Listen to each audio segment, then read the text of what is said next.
She is running for Senate, Republican Arizona Senate candidate, Kari with us. Kari, welcome in on a Sunday. Always great to have you.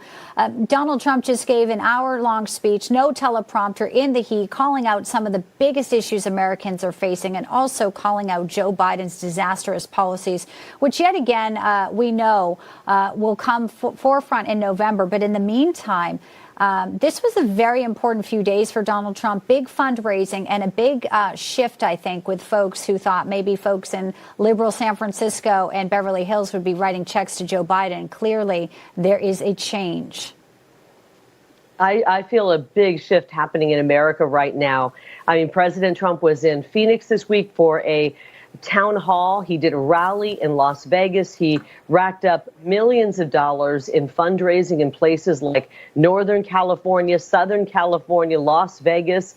And all of this, in a way, was kind of pent up campaigning that he wasn't able to do fully because of a six-week witch hunt and sham trial that kept him primarily off the campaign trail.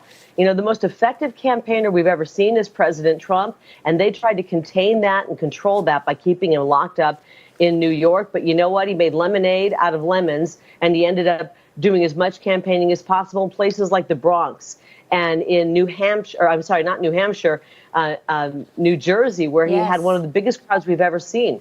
So this is just President Trump that America loves. And now that he's free to start campaigning again, the swell of support from all walks of life, from rich, from poor, from middle class, working class. It doesn't matter if you're Hispanic, African American, Asian American, white. People want President Trump back. They simply cannot afford Joe Biden's world and the quality of life. The street crime has gone all the way up under Joe Biden, and people just can't take it anymore. And they're sending a loud and clear message. They want America first. They want President Trump. Yeah, you mentioned in Phoenix, they tried to put up a billboard with convicted felon. The more they push that, the more it backfires, the more people are waking up to the weaponized government. And you talk about that pent up. He's still under a gag order, which is ridiculous. The jury has rested. The jury, which apparently there may be one juror who was communicating, according to that Facebook post, incredible, stunning news that maybe may eventually lead to a mistrial. We don't know what exactly is going to happen with that. We'll be watching that closely.